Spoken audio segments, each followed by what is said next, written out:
Indian house hold में ना को पेरेंटिंग दिखती है पर एक्चुअली में होती नहीं है. It's always gonna be one more than the other, like one will do more than the other. It's always gonna be, most of the time it's mother. But let's not talk about that. It's not about that. I just want to also include the elder siblings, especially girls, like elder siblings, sisters, जिनकी बड़ी बहनें हैं. मैं उनको include करके एक I think I just want to give you a shout out and thanks, because we are always been on, like हम उस को पेरेंटिंग में कब इन्वॉल्व हो गए हमको खुद नहीं पता चला,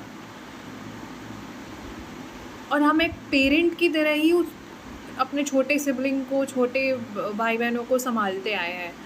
और ये कब हुआ, nobody knows.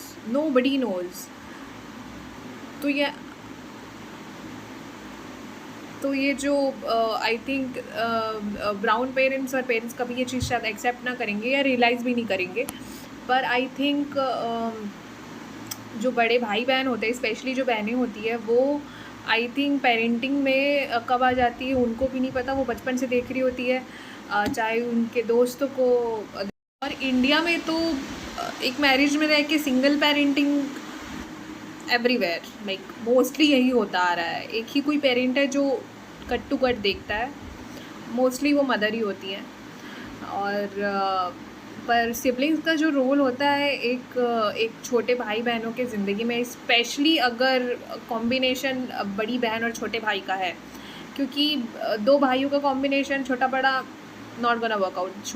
छोटी बहन बड़ी बहन का ऑल्सो कुड बी वर्कआउट, या बड़ा भाई छोटी बहन very positive could go toxic. तो ये जो एक दो जो कॉम्बिनेशन है, स्पेशली जो बड़ी बहन और छोटा भाई वाला combination, is so good and also yet so feminine and masculine at the same time.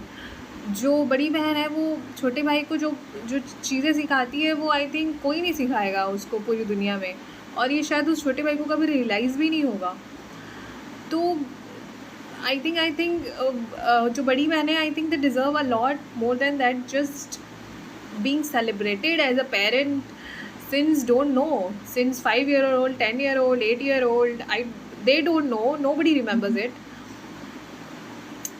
But yeah, we did it, and we did it, and we did, and we're still doing it, and we're doing it wholeheartedly. I love it.